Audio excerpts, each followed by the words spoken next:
माँ, आज तुम बहुत दुखी हो माँ, बहुत परेशान हो। तुम्हारी आंखों में बहुत आंसू हैं माँ। तुम्हारे आंसू देखकर मैं भी रो उठा माँ। मैं सारी रात नहीं सोया माँ, मैं तुम्हारा दुख जानता हूँ। तुम्हें मैं कैसे धीरज दूँ? तुम्हारा दुख इतना बड़ा दुख है। आज तुम्हारे बेटे ने तुम्हें घर से निकाल दिया।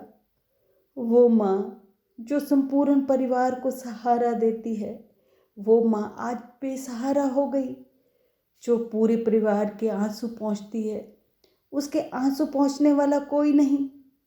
जो अपने परिवार के रास्ते पर फूल बिछाकर खुद कांटों पर चलती आई, आज उसके कांटे हटाकर फूल बिछाने वाला कोई नहीं। जो दुख को खुद के आंचल में समेटकर दूसरों को सुख देती आई, आज उसके दुख हटाकर सुख देने वाला कोई नहीं। जब बच्चे को ठेस लगती है, दर्द माँ को होता है, लेकिन आज इस बेबस माँ को ठेस लगी है, लेकिन उसका दर्द सहने के लिए उसका बेटा उसके पास नहीं है। माँ, तुम शांत हो जाओ, मुझे अपना बेटा समझो। मैं तुम्हें शरण दूंगा माँ, मैं तुम्हें हिम्मत दूंगा माँ। मत रो माँ। मैं उन बच्चों को कहना चाहता हूँ जो बच्चे अपने माता पिता की सुख की बजाय अपने सुख को ज़्यादा महत्व देते हैं। ऐसे बच्चे किस काम के? जो बच्चे अपने माँ बाप को दुख देते हैं, वो कभी खुश नहीं रह सकते। उनके लिए इस धरती पर भी नर्क और ऊपर भी नर्क। उनकी आत्मा उन्हें कभी चैन से नहीं जीने देगी। वो माँ जिसने अपनी हर पीड़ा, हर दुख को सहा है, हम उन्हें दुख देने का कैसे सोच सकते हैं? जो अपनी माँ को ठुकराता है, उसे बेसहारा छोड़ता है, ये भूल जाता है कि उसकी माँ बेसहारा नहीं, वो खुद बेसहारा हो गया। जानते हो, एक माँ है जिसके साथ आप चाहे जितना बुरा भी कहो, वो सब भूल जाती है। अगर आप उसके साथ प्यार से बोलते हो तो वो आपके गाल थपथपा देगी। औरत इंसान की ज़िंदगी में कई रूपों में आती है, माँ, बहन, पत्नी, बेटी। और जानते हो, औरत का सबसे सुंदर और प्रभावशाली रूप वो है माँ। करुणामयी, प्रेममयी, ममतामयी। माँ ही अपनी संतान के लिए जीती है और मरती है। माँ ने ही तो तुम्हें जीवन दिया है। माँ ही ममता का सागर है। तुम कहते हो ना कि ईश्वर कभी देखा नहीं। मैं कहता हूँ कि तुमने ईश्वर को देखा है। ईश्वर तुम्हारे साथ रहता है। ईश्वर का भी रूप वही है जो माँ का रूप है। मैं ईश्वर के इस रूप को प्रणाम करता हूँ। मैं तुमसे कहना चाहता हूँ कि अपने माँ बाप को कभी दुख मत दिया करो। अगर तुम माँ को दुख देते हो तो ईश्वर कभी खुश नहीं रहेगा तुम्हारे से। जो माँ का एक आंसू है ना, वो इस धरती पर प्रलय ले आएगा। माँ कभी अपने बच्चों को बद्दुआ नहीं देती, पर जो माँ के आंसू है ना, वो किसी बद्दुआ से कम नहीं। ईश्वर माँ की आंखों में आंसू नहीं देखता, वो तुम्हें दंड देगा। तुम चाहे जितना पूजा पाठ कर लो, पर अगर अपने माँ बाप की सेवा नहीं करते तो तुम कभी भी ईश्वर को नहीं पा पाओगे। तुम्हारा कोई भी आदर सम्मान नहीं करेगा। लोग कहेंगे जो अपने माँ बाप का नहीं हो सका, वो कैसे दूसरों का हो पाएगा। इसलिए अभी भी संभल जाओ। अभी भी अपने माँ बाप को दुख देना बंद कर दो। अगर तुमने उन्हें घर से निकाला है, जब दुख दिया है, तो उन्हें वापस ले आओ। बहुत ज़रूरत है उन्हें तुम्हारी। उन्हें प्यार दो। तुम्हारा बाबा तुमसे प्रार्थना करता है कि अपने माँ बाप को खुश रखा करो। जब मैं बाबा की भक्ति के साथ जुड़ी तो बाबा मुझे बार बार प्रेरित करते कि वृद्धाश्रम जाया करो, बुजुर्गों की सेवा किया करो। वो लोग बहुत दुखी हैं। और मैं वृद्धाश्रम जाती रही, वहाँ के बुजुर्गों की सेवा करती।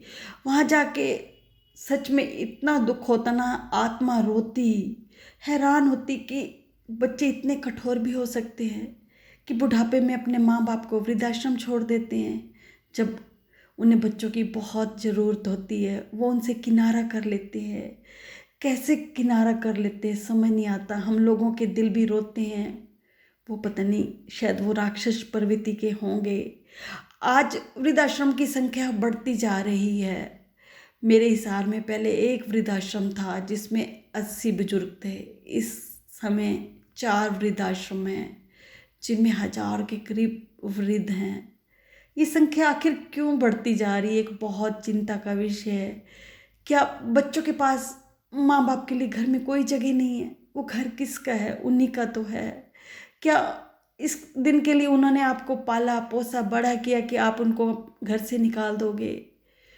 जब वृद्धाश्रम जाके उनकी दशा देखते हैं ना, रोना आता है। वो शरीर से दुखी, शरीर का दुख तो वो सहन कर लेंगे, पर जो मन से दुखी है ना, उनके घाव कौन भर पाएगा? कोई नहीं भर पाएगा।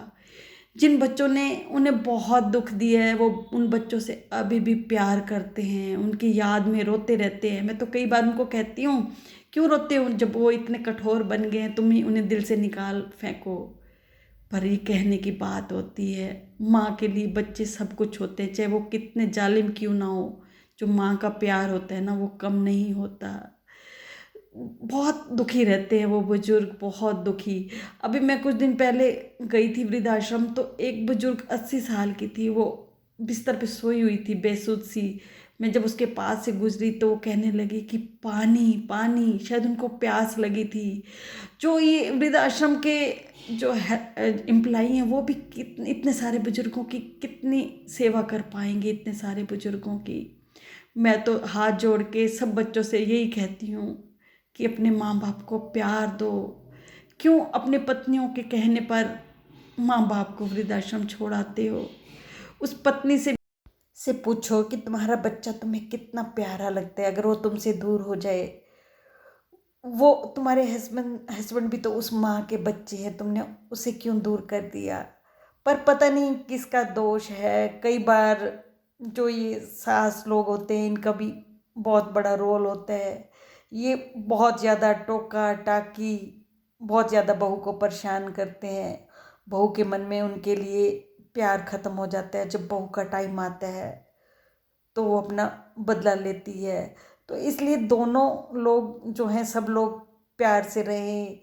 जो ये सासू लोग हैं, ये भी अपनी बहुओं को तंग मत करें। उनकी अपनी ज़िंदगी है, उनको जीने दें। आप अपने शांत भाव से अपना जो है टाइम गुजारो, क्योंकि आजकल टाइम नहीं है किसी को कुछ कहने का। मैं एक और आपको किस्सा बताती हूँ कि मैं एक बार जब वृद्धाश्रम जाती थी, तो वहाँ एक बुजुर्ग महिला, पता चला कि वो मेरे घर से कुछ ही दूरी पर रहती है। तो मैंने सोचा कि मैं उनके बेटे से जाके पूछूं कि क्यों उसने अपनी माँ को वृद्धाश्रम भेज दिया। मैं जब उसके बेटे के घर गई, मैंने बात की, तो वो कहने लगा कि मैडम मैं क्या करूं, मैं बहुत परेशान हो चुका था। मेरी पत्नी और मेरी माँ इतना लड़ती ना, रोज़ की पता नहीं कितनी बार लड़ाई होती। मैं जब ऑफिस से आता तो घर में पूरा कलह का वातावरण, कोई भी चुप होने का नाम ही नहीं लेती। मैं बहुत परेशान हो गया। मेरी माँ मुझे हमेशा कहती कि मुझे वृद्धाश्रम छोड़ा, मुझे तुम्हारी पत्नी के साथ नहीं रहना। मैं दोनों को समझाता, पर कोई बात मानती ही नहीं थी। मैं अपनी माँ को वृद्धाश्रम छोड़ आया। फिर मैंने उसको कहा कि तुमने अपनी माँ को ही क्यों छोड़ा, पत्नी का भी तो कसूर है। वो कहने लगा कि मेरी माँ का बहुत ज़्यादा कसूर है, वही लड़ती रहती है। तो मैं इसलिए बुजुर्ग लोगों से कहती हूँ कि आप अपनी बहुओं को ज़्यादा टोका टाकी मत करें, उनको मत लड़ें, उनके साथ अपना प्यार बनाए रखें कि ऐसी नौबत ही ना आए कि आपको वो वृद्धाश्रम छोड़ें। बस आज इतना ही। अगर आपको मेरे वीडियो अच्छे लगते हैं तो प्लीज़ लाइक करें, सब्सक्राइब करें, कमेंट बॉक्स में ओम साई राम ज़रूर लिखें।